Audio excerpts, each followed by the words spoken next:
Hello, everyone. Welcome to another episode of the Cult Products podcast. My name is Phill Keaney-Bolland. I'm one of the co-founders at Yaya. And today we are going to be talking about a very exciting topic, accounting. Now, I know that may have some connotations. You may be thinking, how exciting can a whole episode on accounting be? Well, actually, we're going to cover the whole spectrum of finance stuff. And the guest that we have today is probably when you picture an accountant in your mind, not the person who I'm going to be talking to. So I'd like to introduce Dave Sellick, who is our accountant. And Dave, tell us, you do your own intro. You tell us who you'll explain better than me, I'm sure. Yeah, hey guys, thanks for having me on. Yeah, obviously, hey, I'm Dave, and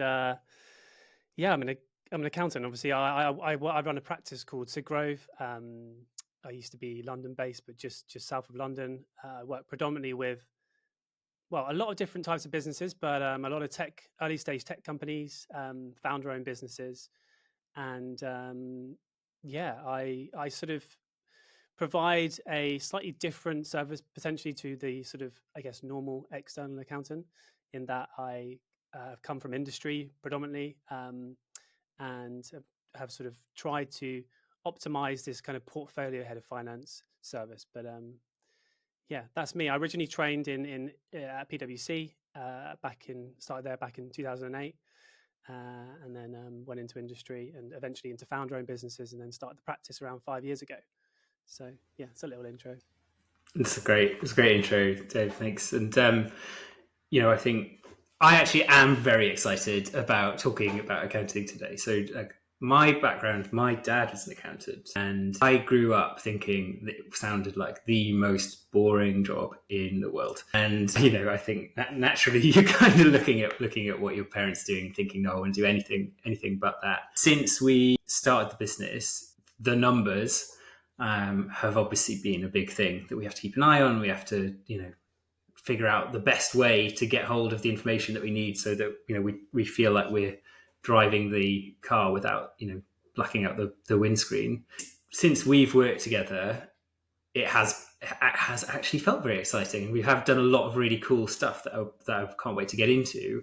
And the other thing is, when I go out and speak to other founders of tech startups, it's actually usually the first thing people say that they are struggling with is around how to set up finance correctly, how to get the best out of it, how to get clarity on what their business is doing, all of those kind of things. So I think this is going to be a really interesting conversation, and thanks for coming on, Dave. Thank you. I think a good place to start. So obviously you are the founder of your business, yeah. And I think I'm always quite interested in what is it in your background that you think set you up so that you had this itch that you had to go and scratch and set up your own business. Yeah. So obviously in the intro, it was a bit of a sort of brief kind of intro to kind of where I am now, but there are, as you say, there are so many reasons why I got to where I got to.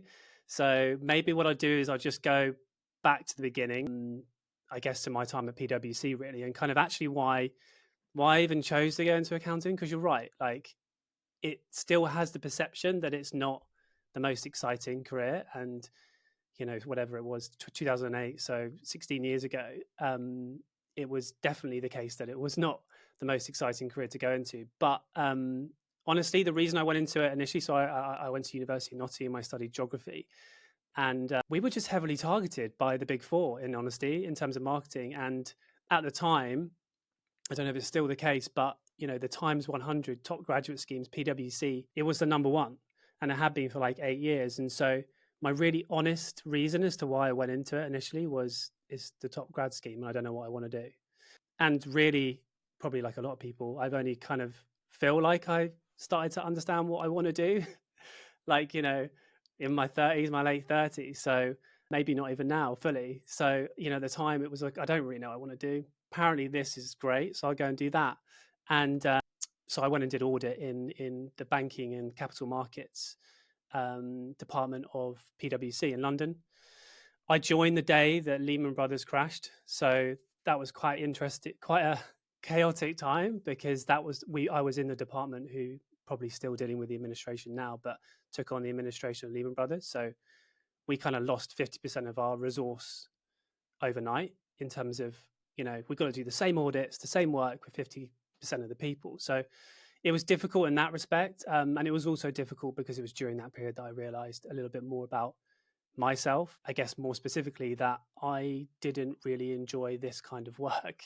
And to cut a long story short, being an audit in banking really clashed with what I've now realized is a really creative mind that I have. So I'm a creative, and I didn't really necessarily realize to what degree I was. And I found out that in that process driven world, that very sort of cutthroat, dehumanized, in honesty, like quite soulless, one-dimensional world, it was really, really difficult for me because I didn't have any creativity in my work. There was no creativity in the culture. And yeah, again, long story short, I actually became quite unwell because of it. So I went through some mental difficulties, and that then led me to question everything about the career that I was in.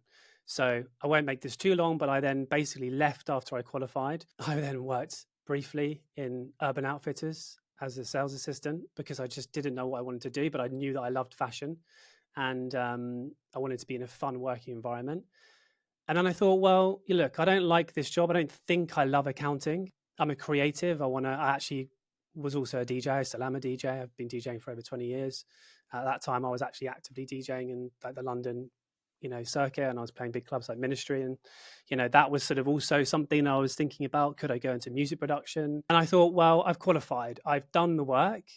I've put in all this effort. I've got the experience. I've got effectively at the time, you come out of Big Four job, qualified, your starting salary is around 45K, or it was at the time, this 16 years ago, whatever, 10 years ago.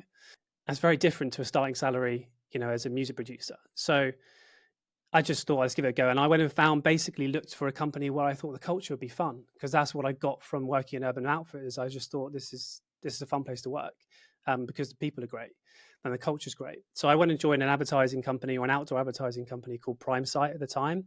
It's now part of Global Media, but it was really cool. For me, it was like a small business. It was like 250 people. And that for me at the time was like, this is small, because I just come from an organization of thousands and thousands of people. And I really enjoyed the culture. I loved it, but I was missing something. I still felt like finance, this is a great culture, but there's finance in the corner. And I was always battling against that. And then after a brief period where I again questioned everything and went, we're having a lot of fun upstairs in sales, maybe I'll go and do that. I joined sales briefly and realized I didn't have a love for advertising, and basically looked to go back into accounting, but and sort of reassess things again, and got a random call from a recruiter about a company called Wasteland Ski, which was a founder-owned business that did ski trips for students. And they were working with Ibiza Rocks at the time on a festival called Rise Festival, which is still going in the Alps. And I just thought, this sounds like a lot of fun. And that really is the start of kind of then really what shaped my career, and where I am now, working with founder-owned businesses in small companies, where people have real passion, really, just working directly with founders. And also that came in combination with me joining that business, came in sort of combination with this sort of evolution in accountants, in the accountancy world, of cloud accounting. We've seen it across all industries, but cloud accounting was a thing that really enabled me to be more creative with the way I approached it, to be more optimized with the way I did accounting, which enabled me to essentially sort of focus more on the connection, more on the, I guess, typically more exciting parts of accountancy. And so I went through a period there of working with a number of different founder-owned businesses through that time, and startups, done tech startups. And through that time, I think I fired every accountancy firm that I worked with. So there's that kind of took me. It was that sort of experience of not having a good experience with external firms, and meeting a lot of founders who wanted to work with me but couldn't afford to take me on full time, that led me to start my own practice, where I thought, what if I could do this role by using the right technology, but do it for not just one company, but for 20, 30, and I felt very passionate that I wanted to provide support to the even earlier stage businesses that just didn't really have an offering. And so, that was the reason for starting up Siggrove effectively. It was also because I wanted to have full creative reign. I'd had a lot of ownership and creativity through my time as a head of finance of startups, which is a very, very different thing to working in a big organization. I would say that transition was the hardest thing I ever did. Initially, I thought it would be kind of easy coming from the big four. This is the creme de la creme. This is the hardest thing you'll ever do, and actually, way, way, way harder to do accounting in a small business where things require you to effectively build them yourself and to be creative and to kind of take chaos and turn it into something organized and do it in a really lean way, in a really accountable way, because you can't hide.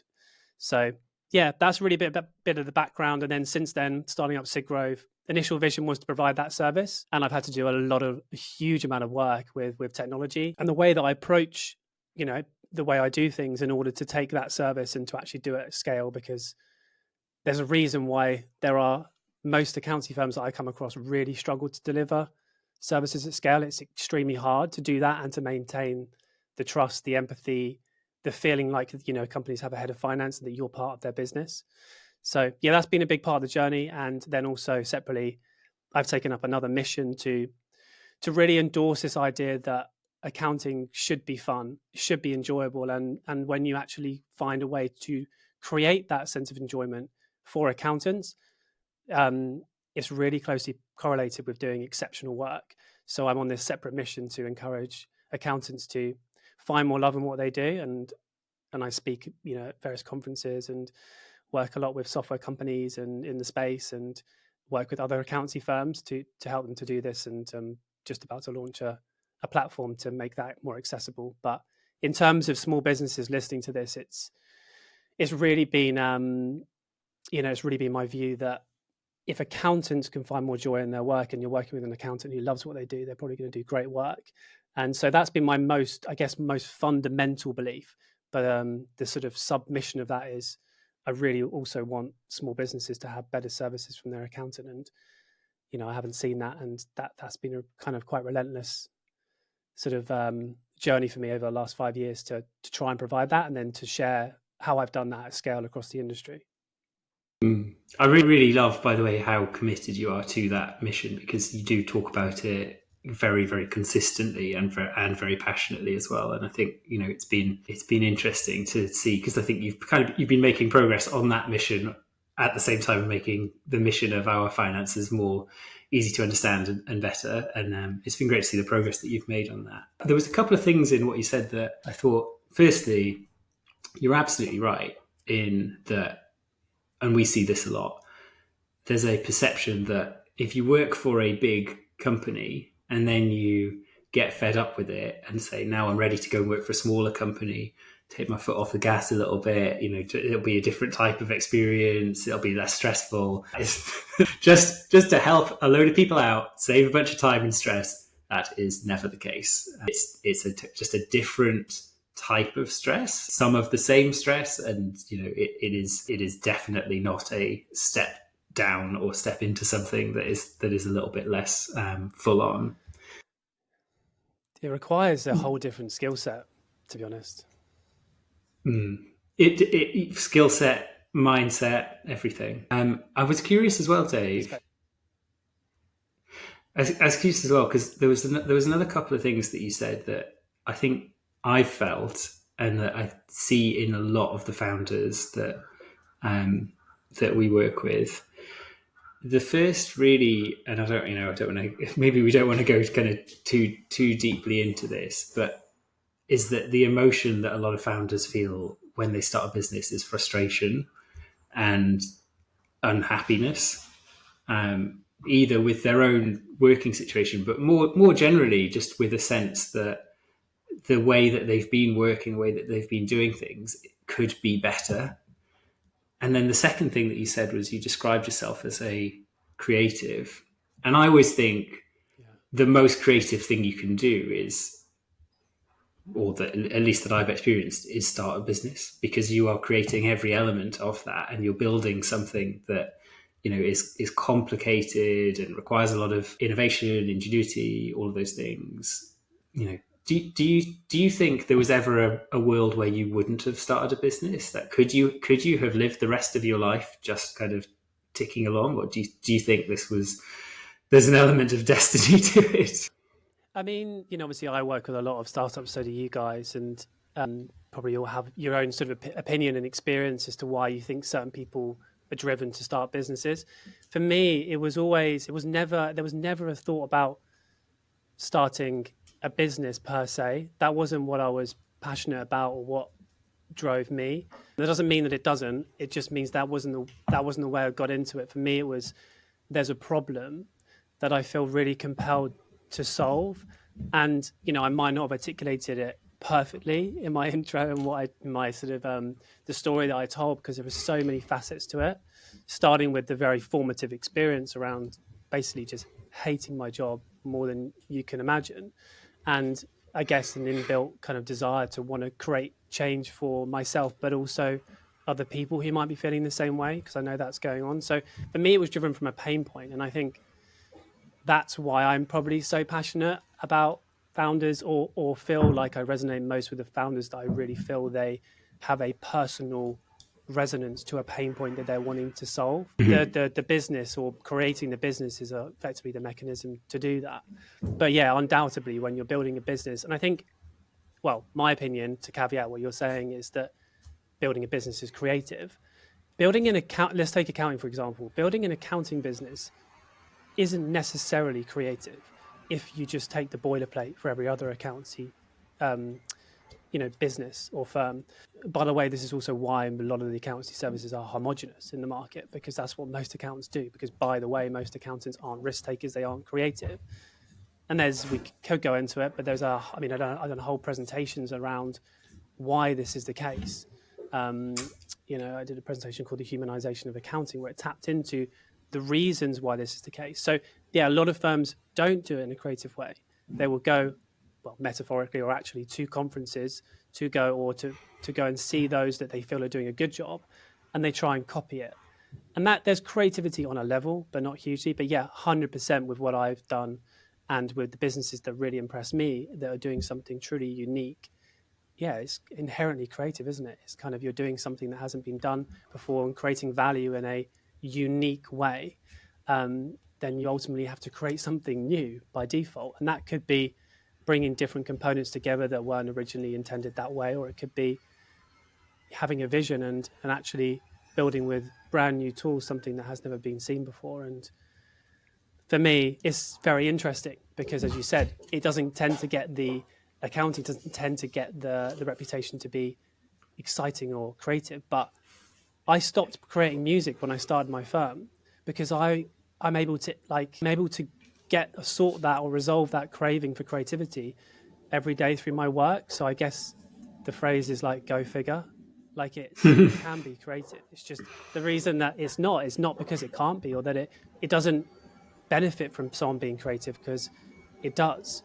It's just the nature of the kind of history of accounting, and those that are controlling the narrative in our industry, again, probably another conversation, are telling people that it's not, and are not showing the right things to inspire people to realize that it can be, and that it is. And actually, in my opinion, that now in 2024, the best accountants are creatives that lead with empathy.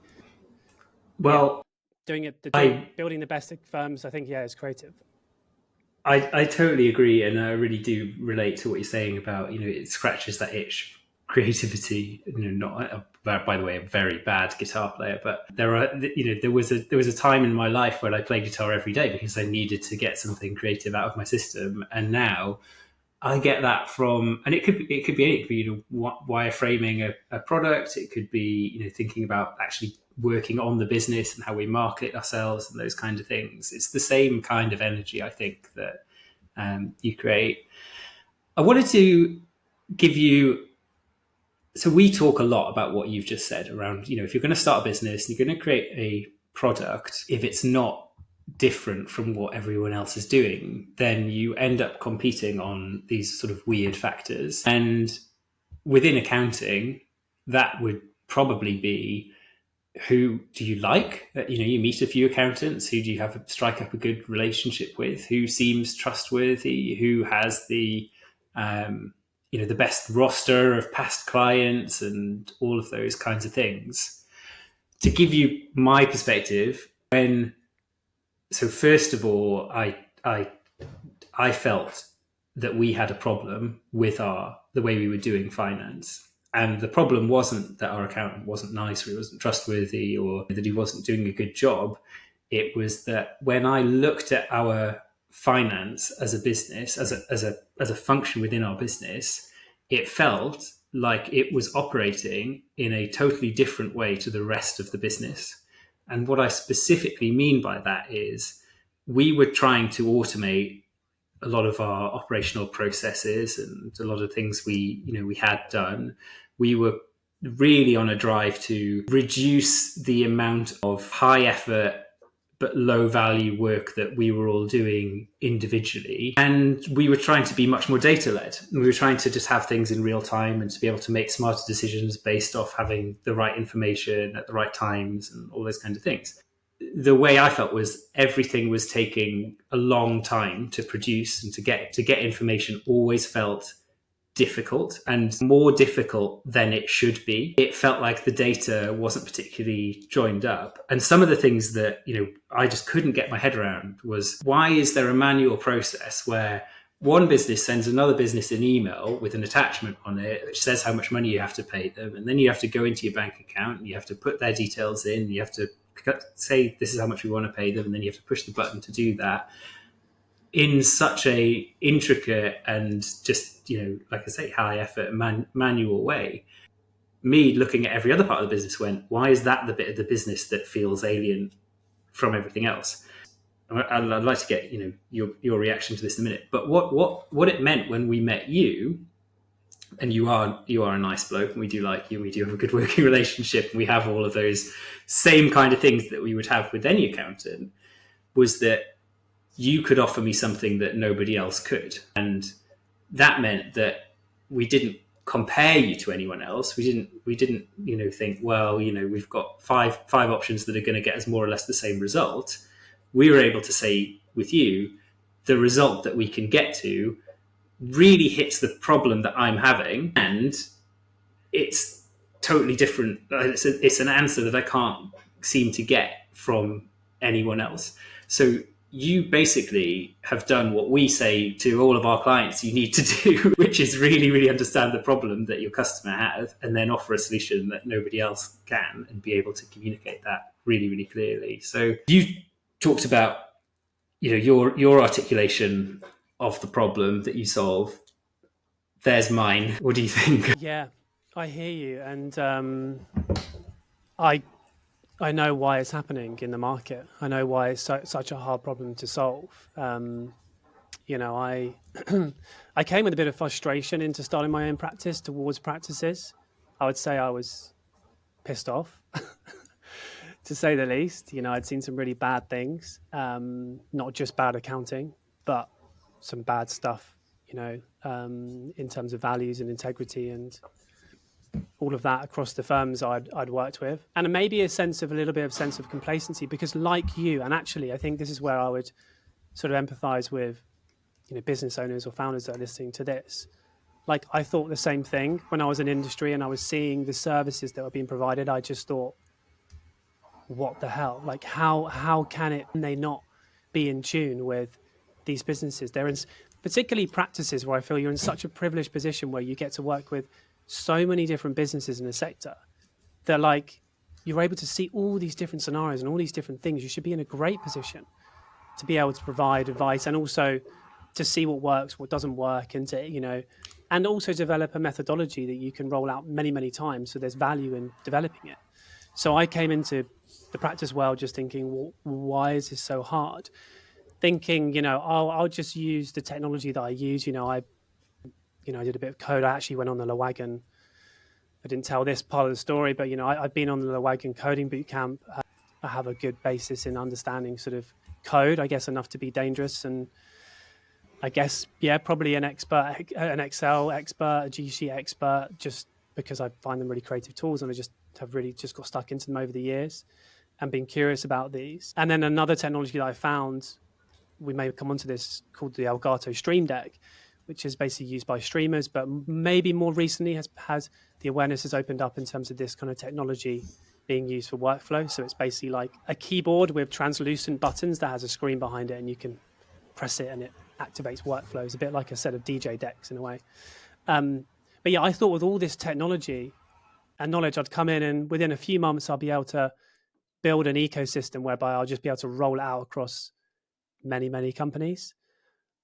I spent a whole year in a WeWork earning more money from DJing than I did from my practice, basically just building. I spent from 8 in the morning till last train at night in the WeWork, sometimes missing the last train, almost 7 days a week building. And so I guess in answer to your question, how do I see it? There is at the moment this big disconnect between what is possible in accounting and where the prevailing service is at the moment. A lot of that's to do with, in the same way, again, I'm going to use a different example, but in the same way, us as humans, in terms of evolutionarily, like that's not a word, is it? But like in terms of us as humans, our bodies aren't necessarily equipped for the environment around us because we haven't caught up quick enough. I feel like the accounting industry hasn't caught up quick enough to what's happening with technology around them. And again, there are many aspects to that. And a big part of it for accountants is that they're just not the kind of demographic, like with you, Phill, and the rest of the business, who are creatives, who are hands-on, who are a bit more agile-minded. Like accountants, generally speaking, aren't like that. And the previous way accounting has been done, to be vague, has been much more process-driven, technical-based. It hasn't revolved around having a creative mindset, an expansive mindset. And so they're not well suited to people who are able to adopt these technologies. And so that's why, particularly in the practice world, you're looking at these technologies, you're seeing the world around you, and you're going, what the hell is going on? Why aren't they using this technology? Well, that's why. It's just they don't have the mindset. They're not necessarily the most optimized demographic. And I would say that industry accountants probably are more suited for it. I tend to find that, and when I say industry, I mean people who work within businesses on payroll. So your internal head of finance, working side by side with the marketing team, the sales team, the ops team, and they have a naturally more strategic mindset because they're just exposed to it. But also the kind of personalities that thrive off that tend to be more empathetic, and so they do better at this in terms of adopting new technology. But they're not necessarily in the mindset of how do I scale this because they work for one company. And so where I come in and I'm able to do it differently, that is 100% predicated on the fact that I'm a creative in an industry where I don't really belong in a way, because historically for creatives to exist in accounting, honestly, it would make you ill. And it did. It made me ill. And I think we're seeing now a transition in the industry from an industry that is naturally one that, pushes the creatives away because it's just not well suited to them in terms of process and structure and, repetitive process and all these kind of things, to one now that really is just calling out for creatives. And I think we're just in this transitional period. And it's profiles like myself who are effectively now, I'm going out to the market and as I said, I spent, and I'm still working on this, but I've spent hours and hours and hours and years of complete dedication to building an entirely new blueprint that's evolving for accounting. And the answer is it doesn't exist at scale in the market. And that's why my mission is currently to go and share it at scale. It's why I talk a lot. And it's, you're right. There is no service at the moment that exists like what I do, but I'm trying to change that. But there are some services that are similar. And so, if someone was to reach out to me and ask, well, what can we do? Then there are options. But yeah, the I guess disappointing answer, but also hopeful answer is that it will change. I really hope the way that I work with clients will be the more prevailing way to work, but it's an industry in transition like many industries. And I'm curious, you talked about, things that were making you unhappy. You talked about missing the last train, you talked about sitting in a WeWork for a year, earning less money than you could have been. Why? Why are you doing this to yourself? And how did you keep going through all of that? Yeah, but you said they were making me unhappy. I loved it because I loved it. Because it was my passion. It was because it was what, I'm not, again, it's a deeper story, probably a longer story, but the money doesn't drive me, or material things, or, perceived public success. It was, through that period, I still didn't know fully about kind of what was driving me, but all I knew was I had this relentless desire to create something new that would drastically improve the way we deliver accountancy at scale. And I feel like at the time, like looking back, I maybe was a bit deluded to think that I could build this thing that I could scale across my clients and then go and attempt to scale across an industry in some way. But looking back, a lot of that dedication to that partly was creativity. It was about, I want to create something new, and that was exciting. You know, I'd wake up and go, I'm going to build something new. It could change the way we do like financial modeling. It could change the way we do management accounts. It could change the way we do, you know, we work with clients. So I didn't need anything more than that. I wasn't thinking about how many hours. You know, it's easy for people to say, oh, I did all these hours, and people to then think, that sounds horrible. I don't want to go through that. But when you're doing something you love, it's like saying to someone, it's going to be really annoying for you. You're going to have to play games all day on Saturday. And you're like, what do you mean? You know, for someone who loves playing games, that sounds great. You know, but for someone else, it might not seem so good. Like, but for me, the work was something that I loved. It was my passion. So yeah, that wasn't really, that really wasn't tough. But yeah, in hindsight, I realized that a lot of the relentlessness of what I've been through over the last 5 years and the sacrifices that I've had, firstly, I wouldn't encourage anyone to do it. It was, you know, it was personal to me, and there have been a lot of sacrifices. You know, I was not in a relationship for 10 years, and I that wasn't necessarily because I didn't want to be in one, but it was because I had to resolve things in myself, and there was also this journey that just felt so important to me. You know, I wasn't living my ex-PwC colleagues living a certain lifestyle and starting families, and you know, there's me sort of making more money from DJing and, you know, just living the very unglamorous life because I cared about what I was doing, but I couldn't see any other way. But again, for me, but for me, in terms of the really fundamental thing, it was the experience I had at PwC. I went through a tough time.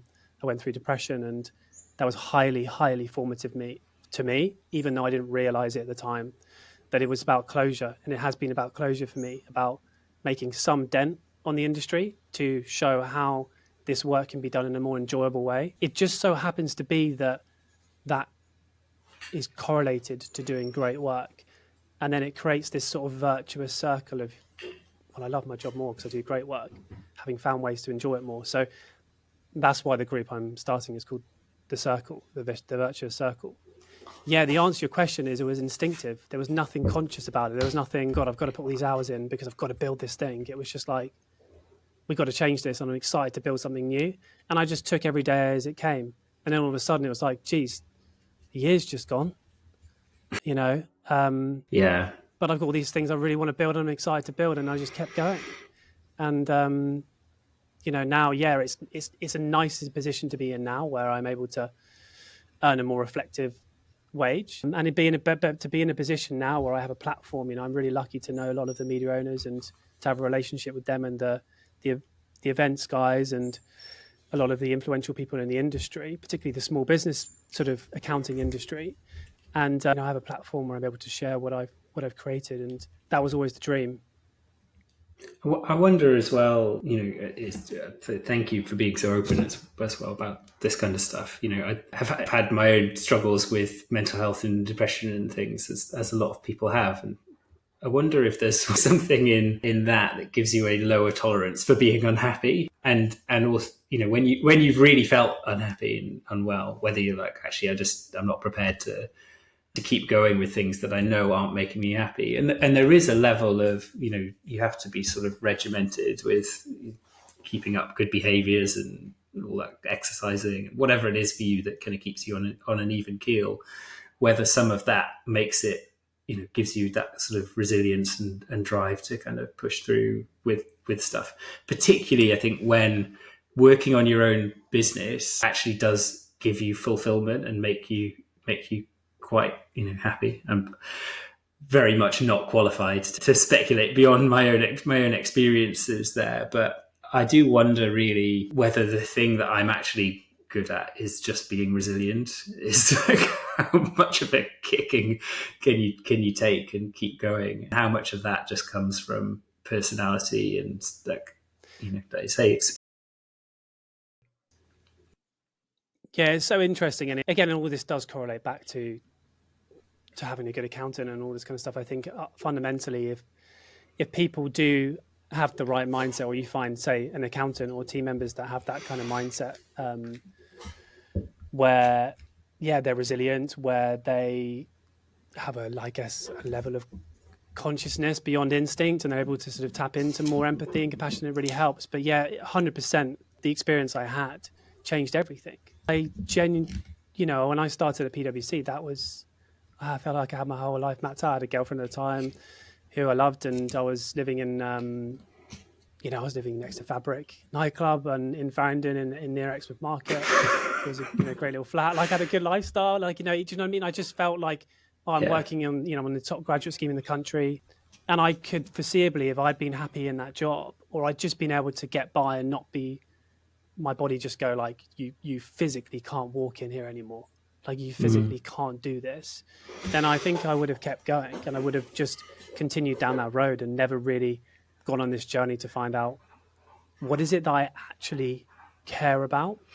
And so, yeah, being sort of forced into a position where I couldn't do that job, and had to be forced into a position where I had to sort of think about, what do I enjoy, really woke me up. I mean, there are other aspects to it as well. I mean, I took up yoga, and I then went on, did that for a long time. I then qualified eventually as an instructor. So that's been a big part of my progress, I guess, probably in mindset.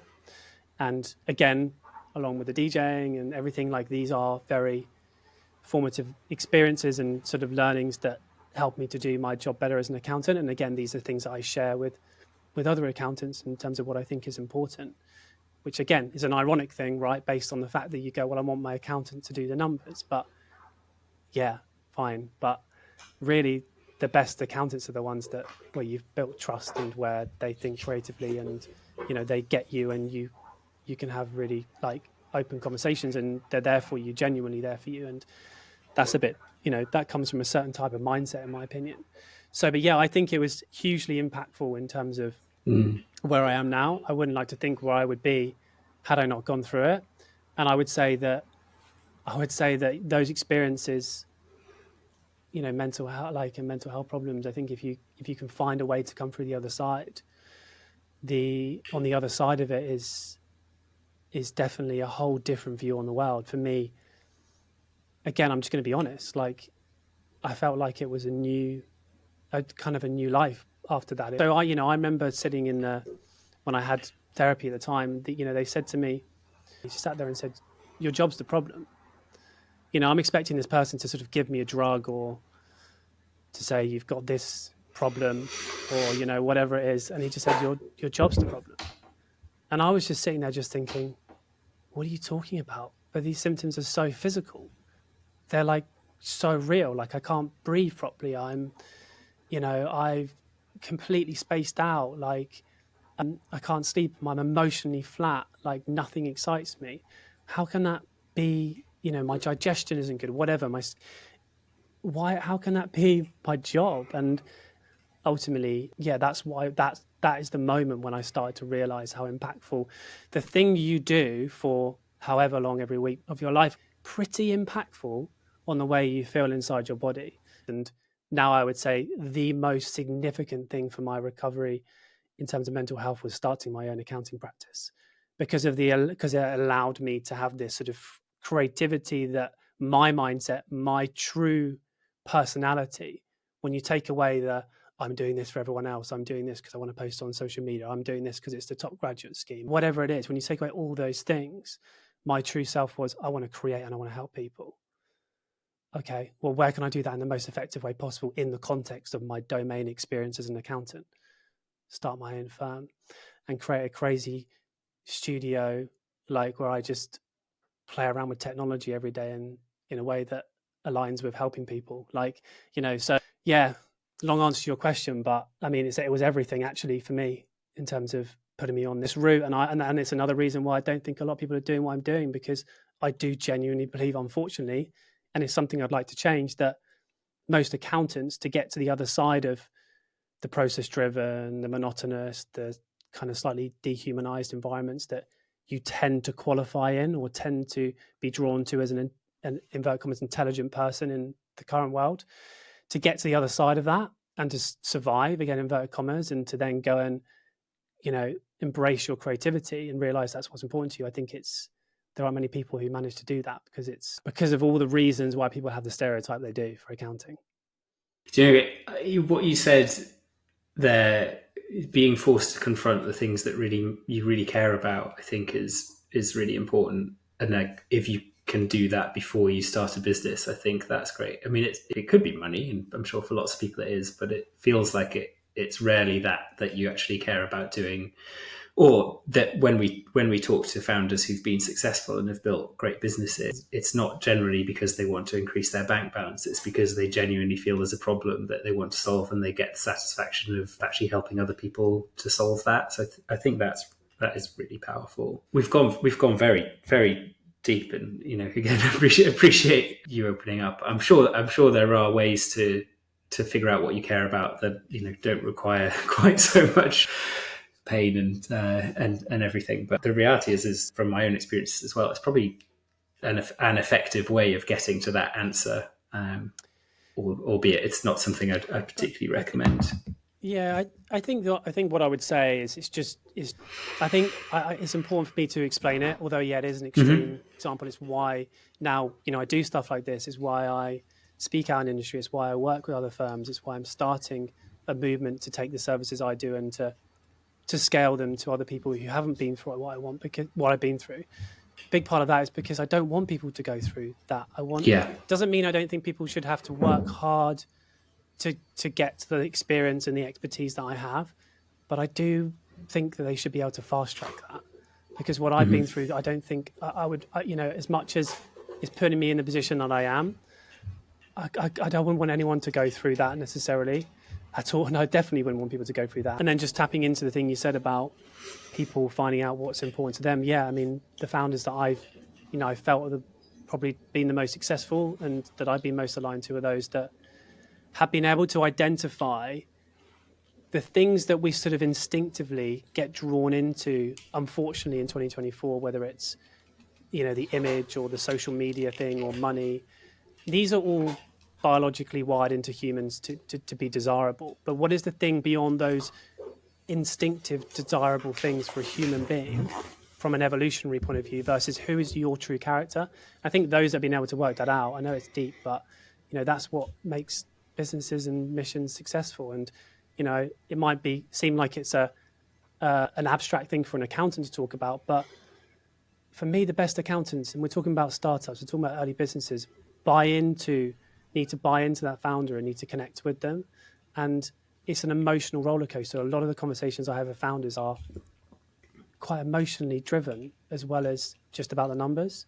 So I think it's a really important skill set. My yoga, or my experience of yoga and mindfulness and that side of my experience, is just as important as my expertise in accounting to help smaller businesses. So, yes, I think it is an important trait for an accountant to be open about and to think, and actually anyone who's working in early stage businesses, because it's a tough old ride. Do you still think of yourself as an accountant, or where do you draw the line? Do you think of yourself more as a founder than an accountant? I don't know necessarily how I want to be defined or how I want to define what I'm doing, so I just won't. And I've been very careful not to put the word accountant or accountancy by Siggrove or my brand or me. It doesn't mean I don't define myself as an accountant, but it just means I don't lead with that.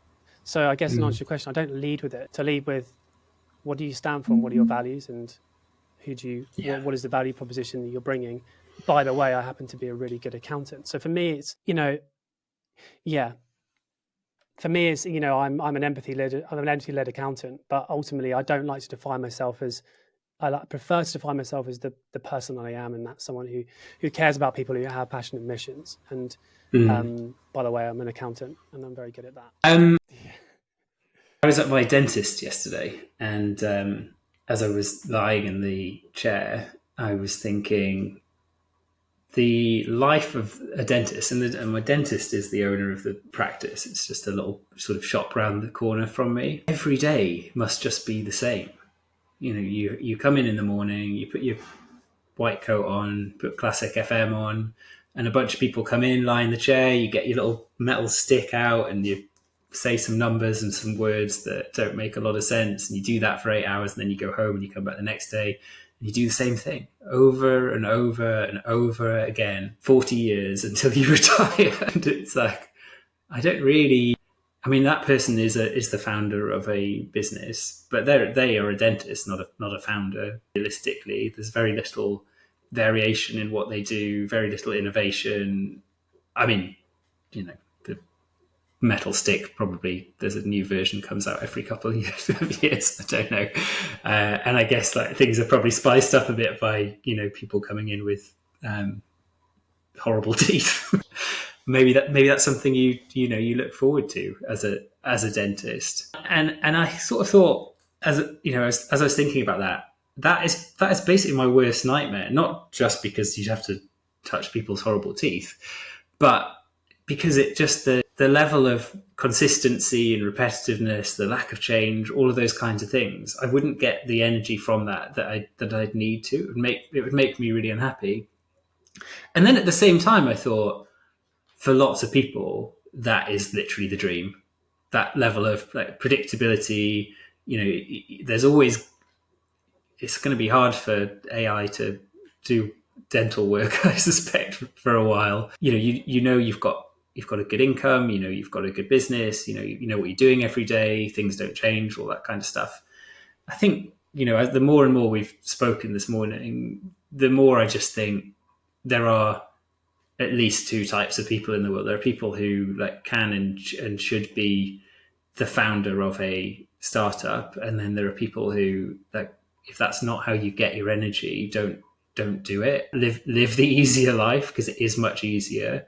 You don't have to necessarily have the late nights and the missing the train and earning less money and all of those kinds of things. That's totally fine. I think everything we've spoken about, figuring out what matters to you, figuring out what your personality is, like, do you feel frustrated enough about a problem to make the sacrifices that you're going to have to make? Those are all big questions that are worth asking before you jump into doing this. 100%. I mean, this is the thing that I will tend to want to understand before I say anything to a business owner that I meet. I'm not going, maybe sometimes, but not necessarily I don't think most of the time I would lead this way, but sometimes I might ask about their accountancy and what they're doing right now, but I would want to understand their business first, just to know that I'm aligned with them. But also, the first question I ask when anyone is running a business, or particularly when they come to me and they're thinking about starting a business, it's why? And why is that important to you? And that really often gears whether it's my opinion, but it's how I gear my perception of whether I think that's a business. Because right now, honestly, the clients I work with, it's an investment for me, because they are people that I really, really, develop good friendships and care about their businesses, but they are ultimately also part of effectively a prototype for kind of where I see the industry going. But yeah, that is the key thing that I will look for, that I will ask, is why are they doing what they're doing? So, yeah. I think that's a great way to think about things, and a good way to make sure that your values are aligned and all of that good stuff. Before we wrap up, I wanted to just bring this back to actually talking about accounting, and potentially talking about how, if you are founding a startup, what some of the things that you should really be thinking about are, within the context of what you do and the way that you do it, and specifically how you're different to other accountants that people might be thinking about working with. What would your advice be to somebody in the early days of a startup for how they should think about structuring their finance, how they can avoid the common pitfalls that exist out there, and also what the sort of nirvana state that they could be aiming for actually looks like? Of course, yeah, I'm just going to apologise firstly if you hear someone like literally cutting down a tree in the back. I don't know why, but someone's just decided to start getting a chainsaw okay. out by the office. So,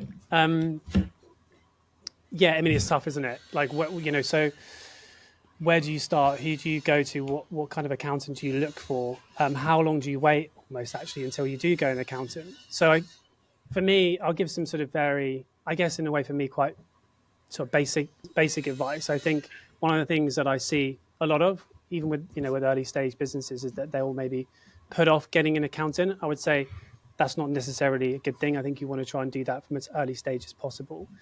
But you want to find someone who's going to be flexible and empathetic to the fact you are very early and can kind of flex the way they work with you and their fees in the early stage.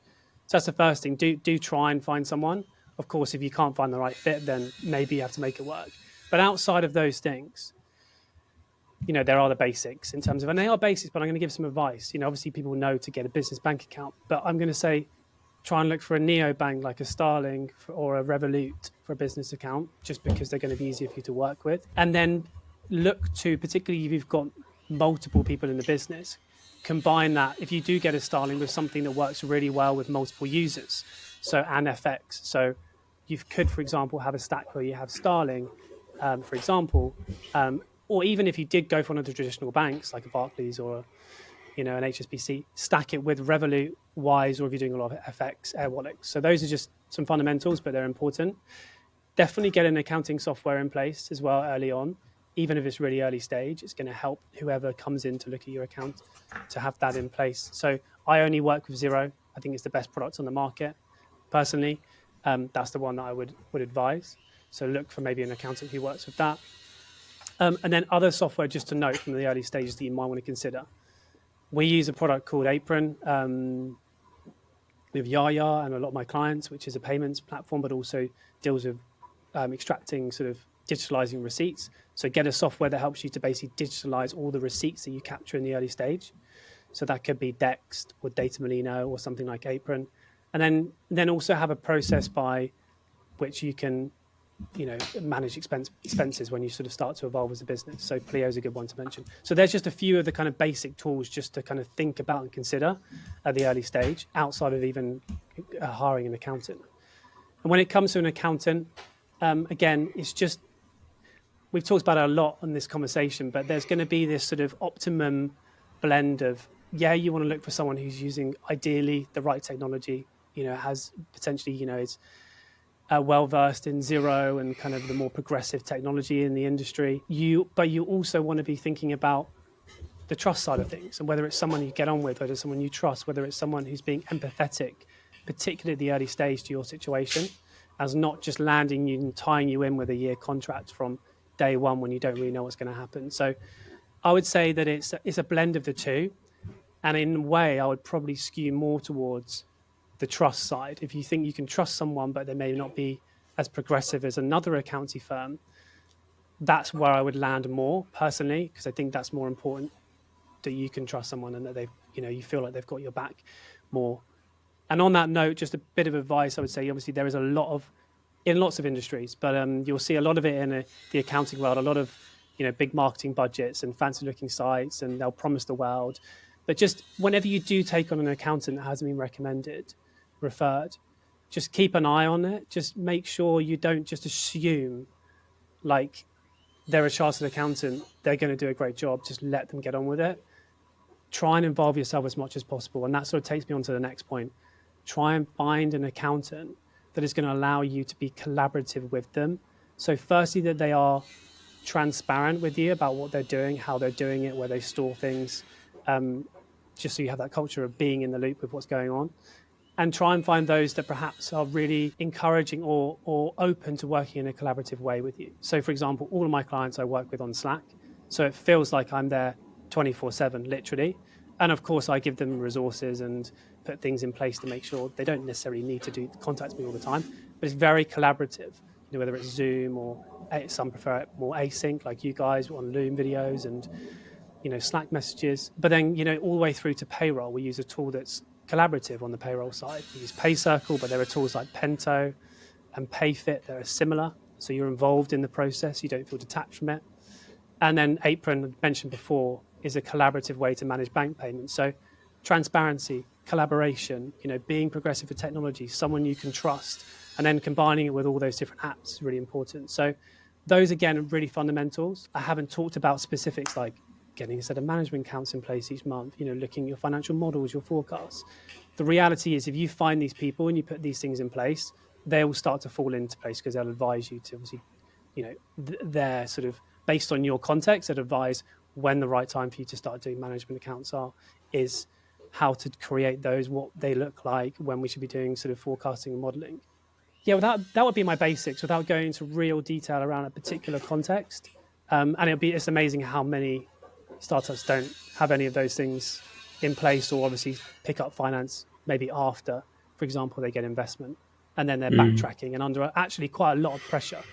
Because if you leave it to after your, say, pre-seed or sometimes even seed round, the mindset can be, well, we'll just get it over the line and then we'll sort it all out. But that's fine. But, firstly, you could be undervaluing your investment because you've not worked with someone who really knows what they're doing to present those numbers in the right way, or to help you articulate the valuation side or the number side of it. And by the way, don't think that, the way that you manage those finances and present the data room doesn't influence how people view, your ability to, and what they're going to get from you and how you run the business. But it's also that pressure you get afterwards. Once you've got the money in the bank, you've got no time to lose. You've got to start either building the product that's ready to then hit the Series A and roll out at scale, or otherwise, just be in the business. The last thing you really want is a huge amount of pressure on you, because your reporting and your finances are nowhere near where they will be, because that's what you'll feel straight after a round, usually. And invariably, you have investors straight onto your back wanting all sorts of financial data from you and reporting. So, yeah. Sort of myriad of different bits of information, but hopefully some of it helpful. Dave, I think that is some of the most valuable advice anyone's ever given on this podcast. To be honest, I think the there's one thing actually that you didn't mention that you've brought that is really important, and that is just having the data consistently and quickly as well. I think that's really important. So firstly, 100% agree. Having an accountant from day one was massive for us. There's a lot of stuff that accountants can do in the early days of setting up a business that is high value, but it's quite one-off, and it's kind of not worth really the time spent learning about how to register a company, or a lot of the stuff that our accountant just took care of in those early days for the sake of doing something once. It's something they do all the time. They can do it really quickly. Having someone that you trust. Like we came into this business as designers and as experts in the things that we deliver for clients, not in accounting, and it's not a great use of time to upskill in that area. That's not to say that literacy around your financials isn't worth upskilling in, but I mean specifically delivering the accounting, we were very fortunate. There's a level. There's definitely like zero isn't acceptable. You don't need to be at a level 1 million. No, I would say that because there is still a level, and I think it's just realizing that it's important. And like I got a bit frustrated when I heard a little snippet from Stephen Bartlett a while back when he was talking about. I get very frustrated whenever I hear anything from Stephen Bartlett. So don't worry about that. Okay. Yeah. Well, so here was a little snippet from him, and the problem I have with it is because obviously he's very influential to business owners, right? So he mentioned that he doesn't want, and he says it quite a lot actually about finance. He'll always pick on it. And he will say, "Oh, finance, I don't care about finance. I'm not interested in." And then I don't know whether he's changed recently, but there was a particular podcast and snippet where he was very, very assertive in his opinion about the fact that don't care about the operational side, not interested. And I think for a CEO to be not interested, don't care, to throw that kind of terminology or those kind of phrases around about something so unbelievably fundamental to, the success of a business is a little bit misplaced when you're a CEO and you're trying to influence other CEOs. Because for me, the point is not that you're not interested in those things, that you still need to be involved in them. And if I hear that, if I'd heard that and I'm Stephen Bartlett's CFO, I'm pissed off and I'm disengaged, period. Because that makes me feel like he doesn't care about what I do. He's obviously said it the wrong way, potentially, or maybe didn't be misinterpreted.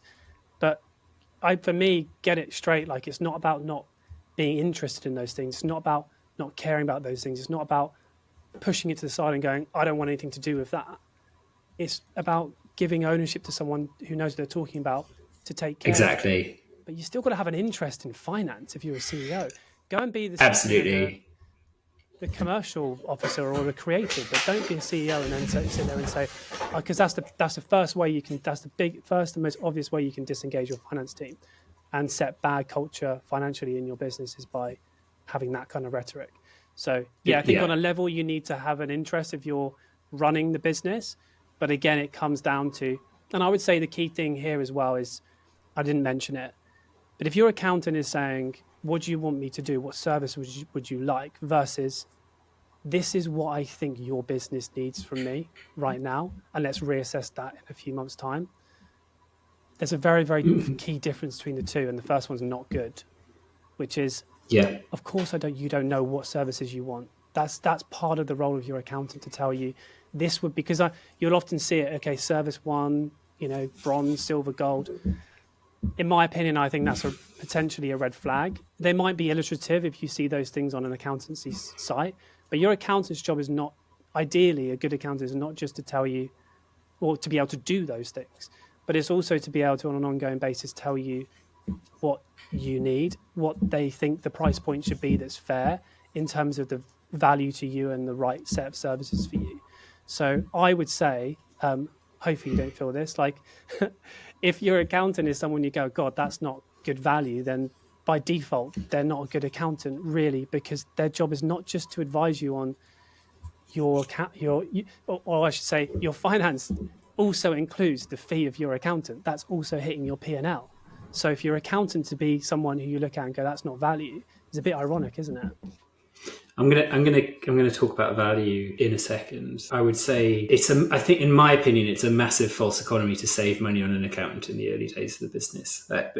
And you're absolutely right. You do need to be across the financial information in your business, and you need to be interested in that stuff, and that all of that stuff is really important. But there are things that you can get an accountant to do in the early days of your business that will set you up for success that I don't think it's worth you doing yourself, and that for me is a very different thing to managing the business in a responsible way. And we got a lot of value just out of having somebody in the initial few months who, one, could set things up, but also was there for the million questions that we had as new business founders who hadn't done any of this stuff before. We had somebody we could trust and go to, and they were really, really great. They gave us, the value that they gave us was trust and confidence and surety around the things that we're doing, which is also the value that you give us, Dave. But you give us two other additional things that I think are quite quantifiable. The first is, I think you've probably saved us on average 2 days of a person per week doing administrative tasks around finance that have now been automated. And you spoke about some of the different products that we were using. That isn't just a time-saving thing, it's also a data quality thing, which means that we can be much more confident that we can rely on the information that is being produced. So that's one thing. And if you are running a business, if I said to you that you can basically save the amount of time that you're spending on stuff that is just admin, that's obviously going to be really attractive. The other thing that you've done, we were talking before, I think we're only really just scratching the surface of this, is again linked to data, is we can make much better decisions about how we're running the business because of the work that you've done. Because I can say to you, well, firstly, the end of the month comes around and the reports are done. I mean, I don't know if you want to say how quickly you can turn those things around, but rapidly and significantly faster and with less manual effort than we were doing before. But also, if I have a question, if I'm running a business and I say, Dave, I've got a scenario for you. I'd like to invest more in this area. Can you tell me what the implication of that will be? You are able to answer that question much more confidently than we could have done before. It's much less speculative, much more quickly, and we're therefore able to test more different scenarios out and to be able to, as I say, make ultimately better decisions with a better understanding of the implication of those decisions than we've ever been able to before. And I think that is pretty priceless. In some respects, the real value of what you do, Dave, is actually being able to sleep a little bit more soundly at night and just feel like I would describe it as the difference between getting into a car, getting onto the motorway, and trying to drive with your hands over your eyes versus actually being able to see where you're going. And that's been absolutely huge for us. Yeah, no, and it's good to hear. And I think ultimately for people to kind of resonate kind of with what you're saying and kind of what is the service that we're actually talking about, am I not just an external accountant? Well, I did mention at the beginning that effectively my vision was and what I do is more of a portfolio head of finance service. And to which you might say, well, that's not an external accountant then. Well, no, I do all of the external accountancy bits as well. We do all of the compliance, the year ends, the VAT submissions, the corporation tax, all of that stuff is done by me. But yeah, the service that I'm providing effectively is a hybrid service between your typical external accountant and if you were to employ someone internally. So it's a huge cost saving. It's a huge time saving because although the methods saved costs, that's because they're saving time, which also means things are done quicker. So it sounds almost too good to be true. The reality is obviously, hopefully by, me explaining how I got here, people will realize that there's a reason why I've been able to develop what I've done, and it's not come through and come without a massive, massive amount of work. But yeah, that's obviously what you're experiencing and kind of what I'm able to do through using the right technology in the right way and combining it with a huge amounts of experience working with startups and working on the front line in accounting. Like for me, all small businesses and startups that are growing, particularly at the early stage, for tech companies, let's call that pre-seed through to at least Series A, maybe even beyond that, shouldn't have strategic CFOs in there unless they're centered around literally the fundraise and they're employed very, very much on a consultancy basis because of their contacts and their domain experience in that particular area or tech sector, for example, because you would need everyone to be building stuff. At that point, you need an accountant who can build things for you. You can have all the talk in the world, but like if someone can't present you numbers that are accurate because they don't know how to build a report that does that in an optimized way. And I had this problem when I was going into head of finance jobs, when I was in that, one job after another as a head of finance, hearing from recruiters that, these early stage startups had a CFO in there for a year. And I would ask them, well, okay, what's the job spec for me? They go, well, they need you to build the finance infrastructure. I'm saying, well, why hasn't the CFO done that? Oh, because they'd be managing the relationship with the investors, by the way, at a cost of around 140K a year, and I'm like, but with what information? I'm like, exactly. That's what you're coming in to build. They've been there for a year. Okay, this isn't for me. That CFO is going to annoy me.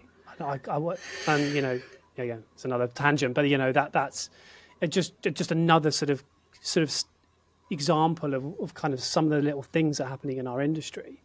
And the reason, by the way, that you get these people that step back after a certain number of years of post-qualified experience. But there is so much value for experienced people to be doing things like bookkeeping, etc. Most people will say to me, disagree because they're low-value tasks. They're low-value tasks if you do them in a way that's super manual. But if you're doing them in a way that optimizes with technology, the ability and speed at which someone who's experienced can leverage technology to do those things is in alignment and more than the cost per hour of them to an equivalent junior accountant, and I can prove it.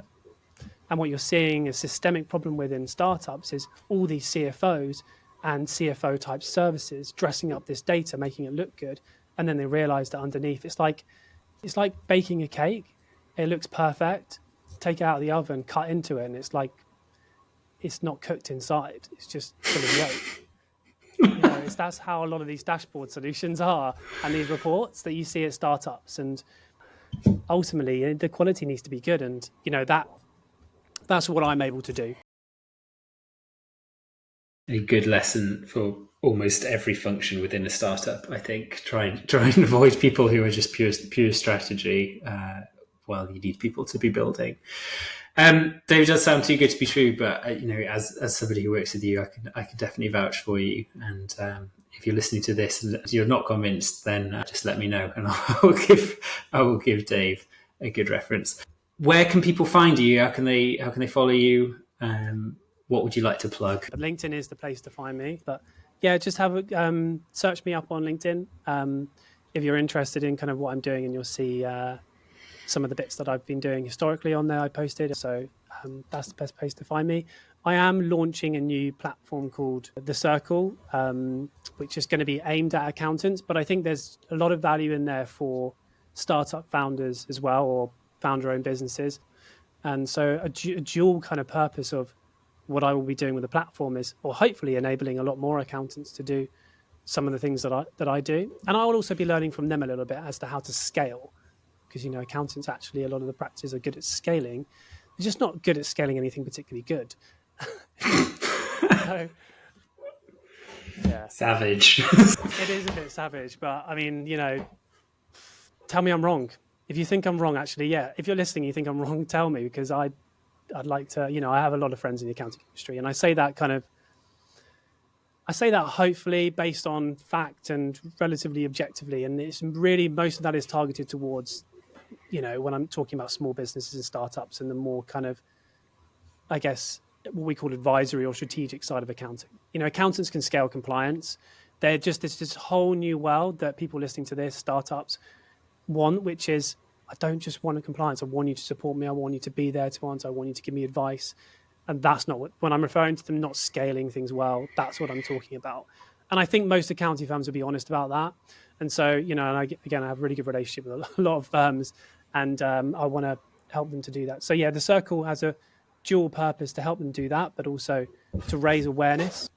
And so, yeah, take a look at the content, stay curious, and also reach out if you have anything that you want to need help with, or you need any advice on. I'm always happy to talk. Thank you, Dave. We're always happy to talk to you. Maybe we can get you on when you get closer to launching the Circle and talk about what your actual experience of getting that out and getting people onto it looks like. Thanks so much this morning, and thank you everybody for listening. If you've enjoyed the podcast, please just like and subscribe. And if you are in any WhatsApp groups, Slack groups, anything like that with other tech founders, and you think they might enjoy it, please feel free to share, because it really does help us to boost our audience as well. So that's it. That's all we've got time for. We will see you again next week for another episode of the Cult Products Podcast. Thanks everyone for listening, and take care. Thanks.